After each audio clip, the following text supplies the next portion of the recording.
¿Sientes que ese dolor de espalda parece que ya forma parte de tu vida? ¿Sientes que esta es la cuarta vez que tienen que ir a pincharte al hospital por dolor de espalda? ¿Sientes que la cadera lleva doliéndote desde hace 2 años y el dolor no termina de desaparecer? Si es así, te animo a que te quedes porque lo que vamos a hablar en este vídeo te va a servir muchísimo de ayuda, y es que el dolor ha pasado a formar parte de tu vida a través de lo que se conoce como el dolor crónico o dolor persistente, y por tanto la forma de tratamiento que tiene no es la misma que cuando tenemos un dolor o una lesión puntual. En este vídeo te voy a explicar un poquito qué es el dolor crónico, por qué se produce y qué cosas tenemos que hacer para evitar o para paliar sus efectos. Primero vamos a entender qué es el dolor, y es que el dolor cumple una función biológica muy importante, que es la de protegernos. Te pongo un ejemplo: si tú metes la mano dentro del fuego, notarás cómo te duele un montón y retirarás la mano al instante. Eso es una función que hemos aprendido a lo largo del paso del tiempo, una función evolutiva, lo que nos garantiza nuestra supervivencia. Por tanto, el dolor tenemos que asociarlo a algo que nos protege. Nosotros aprendemos lo que es el dolor gracias a las experiencias que vamos teniendo a lo largo de nuestra vida. Por ejemplo, un niño que de pequeño ha tenido alguna lesión grave, se ha caído mucho, ha jugado mucho en la calle y ha tenido moratones, cortes y demás, va a tener un umbral de tolerancia a ese dolor más alto que otro niño, el cual se ha creado en otro ambiente, no ha tenido tantas caídas, ha estado sobreprotegido y no ha experimentado lo que es ese dolor. Ojo, no te estoy diciendo que al chiquillo haya que lanzarlo a la jungla y a ver si sobrevive. Lo que te estoy diciendo es que nuestro sistema nervioso, nuestro sistema inmune, aprende por exposición. Si no nos exponemos a algo, no sabe luego cómo reaccionar.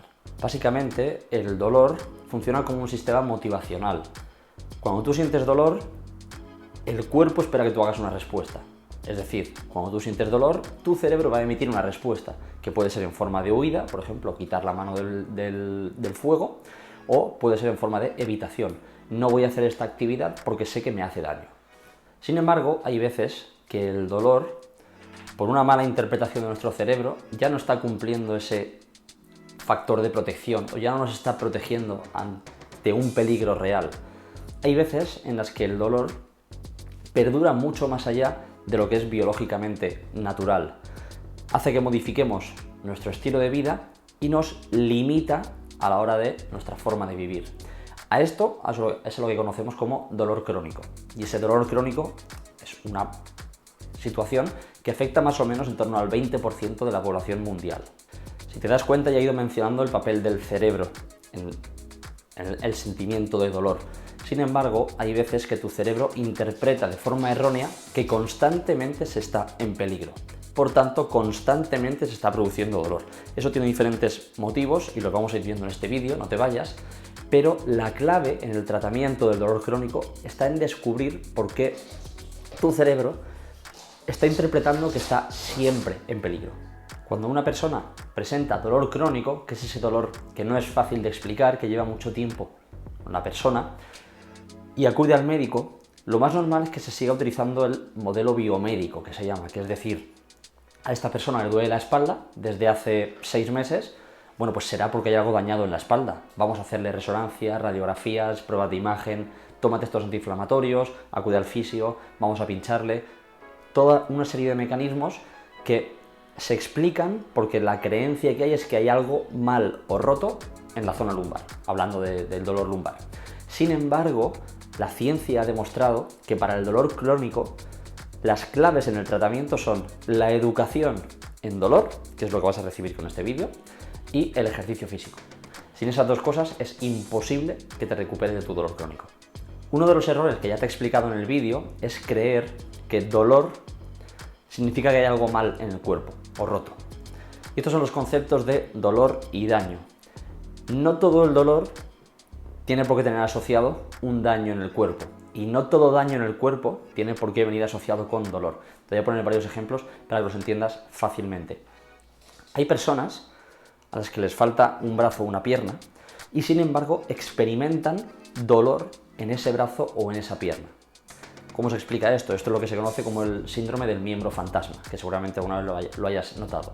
Eso es básicamente porque en su cerebro sigue estando representado ese miembro, aunque corporalmente falte. Otro ejemplo claro, hay gente que ha combatido en guerras a los cuales se les han hecho estudios a posteriori, se les han hecho pruebas de imagen y se han descubierto que tenían balas alojadas dentro de su cuerpo y que ellos no recordaban cuando les había ocurrido. No eran capaces de decir, ostras, pues me acuerdo cuándo fue porque me dolió un montón. No. ¿Qué es lo que pasaba? Que estaban en un entorno de muchísimo estrés, en una guerra, donde tu supervivencia era lo que primaba y por tanto, ni aunque te hubieses hecho un esguince, te hubiesen arrancado el brazo o te hubiesen pegado un tiro, tú ibas a sentir dolor, porque tu cerebro interpretaba que lo más importante para ti era estar alerta para poder sobrevivir. Un último ejemplo, un poquito más liviano para que lo entiendas mejor. Hay gente que tiene hernias y le duele muchísimo la espalda. Sin embargo, hay otras personas que tienen hernias, a lo mejor más graves incluso, y no refieren nada de dolor en la espalda. ¿Cómo puede ser esto? ¿El dolor entonces viene explicado solamente por la hernia? No. Aunque muchos médicos, fisios, profesionales de la salud sigan empeñados en prestar atención a ver si hay algo mal en el cuerpo, lo cierto es que hablar de dolor, y hablar de dolor crónico en este caso, es un concepto mucho más amplio y hay que tener en cuenta muchas más cosas. ¿Cómo intentamos explicar el dolor crónico? Gracias al modelo biopsicosocial. Este modelo ya no se limita a pensar en a esta persona le duele la espalda, hay algo roto en la espalda, sino que tiene en cuenta al ser humano como lo que es, como un ser muy complejo al cual le afectan muchísimas cosas. En este caso estamos intentando averiguar, o estamos por lo menos teniendo en cuenta cómo afecta el estilo de vida a la persona, cómo afectan sus creencias, cómo afecta el contexto en el que vive y cómo afecta a nivel daño en el tejido, todo a su dolor. Aquí nos tenemos que quedar, en resumen, con una cosa, es que el ser humano es muy complejo y es difícilmente asumible o no puedes creerte que te digan, te duele esto, es por esto. Si tú acudes a un fisio, a un médico, a un osteópata, a un profesional del ejercicio, a quien sea, le dices que te duele el hombro desde hace 6 meses y directamente, sin hacerte ninguna prueba, te dice eso es por esto, desconfía. Vamos a hablar ahora muy rápidamente de cómo se produce ese dolor, ¿vale? Porque creo que es importante entenderlo para saber cuál es la respuesta normal del cuerpo. Por hacerlo muy básico, cuando se produce un daño, tu cuerpo desencadena una serie de reacciones que son las que van a ayudar a recuperarte de ese dolor. Por mencionar algunas, pues bueno, hay inflamación en la zona, se aumenta la sensibilidad en la zona, el cortisol y la adrenalina empiezan a actuar, pero aquí lo más importante es que tengas en cuenta el que es tu cerebro el que manda. Es tu cerebro el que va a decidir si ese daño que hemos sufrido en el tejido produce dolor o no. Es decir, si tu cerebro percibe que eso que te ha pasado es una amenaza real, va a producir dolor. Si no lo percibe, no te va a producir dolor. Te pongo 2 ejemplos ante la misma situación. Tú vas andando por la calle, te tuerces el tobillo y te haces un esguince.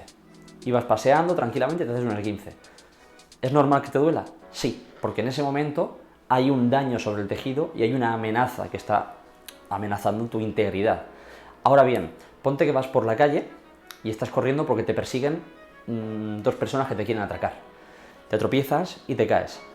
Muy probablemente tú seas capaz de levantarte y seguir corriendo, a pesar incluso de que te hayas hecho un esguince. ¿Por qué? Porque en ese momento tu cerebro lo que percibe como una amenaza real es que te estén persiguiendo 2 personas, no que te hayas caído y te has hecho un esguince. Luego en casa ya se hinchará y ya dolerá, pero en ese momento lo importante es que te van persiguiendo. Siguiendo con el ejemplo del esguince, lo normal es que tú te hagas un esguince y que tardes, pues bueno, en función de la gravedad, 4, 6 días, 1 semana, 2 semanas, 3 semanas como mucho en recuperarte y que eso esté perfectamente preparado para seguir funcionando.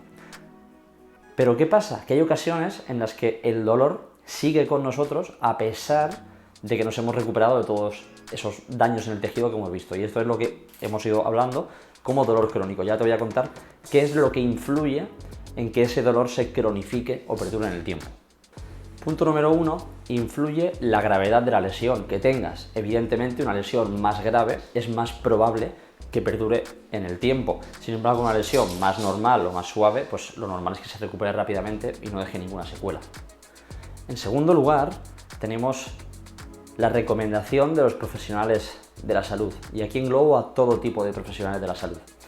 un mal consejo, una mal recomendación, un mal diagnóstico puede hacer que ese dolor se instaure dentro de ti. Te pongo un ejemplo. Nosotros, por norma general, tenemos a los médicos como que son una referencia, evidentemente, estudian muchísimo, saben muchísimo, necesitan las notas más altas y les asumimos que tienen una autoridad muy importante. Cuando tú vas a un médico y ese médico te dice, tienes una hernia, cuidado con estos movimientos porque tu espalda ya es muy frágil, no vas a poder levantar nunca más peso y no vas a poder hacer este tipo de movimientos porque te puedes hacer mucho daño en la espalda, tú como persona, lo normal es que dejes de moverte, dejes de hacer movimientos, le cojas miedo al movimiento. ¿Qué es lo que ocurre? Que ese dolor ya se instaura dentro de ti. A mí un día me dijo el médico que no podía levantar peso. Me han llegado a decir personas que llevan 10 años sin llevar la bolsa de la compra por miedo a que ese dolor perdure y esté con ellos. En tercer lugar tenemos la cultura en la que vivimos. Hay ciertas culturas en las cuales, pues, por falta de medios o por las tradiciones o por lo que sea, por ejemplo, la gente tiende a, vamos a decir ejemplos como tatuarse de formas que no son las más adecuadas, a hacerse piercings súper grandes, a estirarse el cuello de forma que no es natural, a encoger los pies en posiciones que son muy cerradas. Pero eso es parte de la cultura y se asume que es así, por tanto, puede ser que duela menos o que no duela incluso. Sin embargo, en nuestra cultura asumimos que pues, tenemos que crecer sanos, saludables, protegidos, que no nos ocurra nada, que no tengamos ningún problema. Oye, niño, no te subas ahí que te vas a caer, cuidado, no corras que te puedes tropezar. Todo eso, evidentemente, lo que va haciendo es que, como he comentado anteriormente, el sistema nervioso no sepa cómo reaccionar ante un estímulo que es doloroso. En cuarto lugar, evidentemente afectan las creencias que tengamos. Si yo tengo la creencia de que una hernia es súper mala para la espalda, porque resulta que mi padre tuvo una hernia y lo pasó muy mal, probablemente a mí me afecte mucho más ese dolor que a otra persona que a lo mejor ha tenido una hernia, no sabe ni siquiera lo que es y sigue con su vida de forma habitual. Punto número 5. El contexto donde se produce ese daño también importa. Te pongo un ejemplo. Si tú estás en tu trabajo y resulta que es un trabajo que odias y te da un tirón en la espalda, es muy normal que tiendas a exagerar un poquito más el dolor a que si estás jugando con tus amigos una partida de pádel, que es lo que más te gusta en el mundo, y haciendo un movimiento te da un pequeño tirón. Probablemente todo el partido de pádel lo puedas acabar. Probablemente, si te dan el trabajo, cojas la baja rápidamente y te vayas para casa. En sexto lugar, influye mucho la atención que tú constantemente le prestas a ese dolor. Esto es algo que me encuentro habitualmente con la gente que contacta conmigo, que me dice, Antonio, yo es que no puedo hacer ejercicio porque sé que me voy a hacer daño en la espalda. O yo no puedo hacer esa actividad porque seguro que me hago daño después. Vale, voy a probar a hacer este movimiento que dices, pero seguro que me va a doler la espalda. Pensar todo el día en tu dolor te convierte a ti como persona en tu dolor y hace que ese dolor forme parte de tu vida. Recuerda, y esto es algo súper importante, tú no eres tu dolor. En séptimo y último lugar, el ejercicio. El ejercicio bien pautado, bien adecuado y bien programado es uno de los mejores mecanismos que tenemos para vencer ese dolor. ¿Por qué? Porque cuando una persona sufre dolor crónico, entra en lo que yo llamo el pozo. ¿Qué quiere decir? Yo sufro dolor crónico, empiezo a tener miedo al movimiento para que no vaya más. Ese miedo al movimiento me produce conductas de evitación. Dejo de hacer las cosas que a mí me gustan. No sé si te sonará gente que tiene dolor lumbar, que antes todos los fines de semana se iba a la montaña y ahora no va a ninguno porque cada vez que terminaba le molestaba la espalda. ¿Eso qué es lo que provoca? Que tú pierdas masa muscular, que tus articulaciones se desgasten mucho más rápido. Y esas dos acciones, esas dos consecuencias, van a llevarte a que el dolor cada vez se agudice más. ¿Por qué? Porque tu nivel de tolerancia va bajando. Tú tienes un nivel de tolerancia, vamos a poner de 7, porque tienes ese nivel de masa muscular y esa capacidad de moverte. Si tú vas perdiendo masa muscular y capacidad para moverte, tu nivel de tolerancia baja. Un 5, es decir, hace falta menos estímulo para que sientas dolor. El movimiento cura la lesión.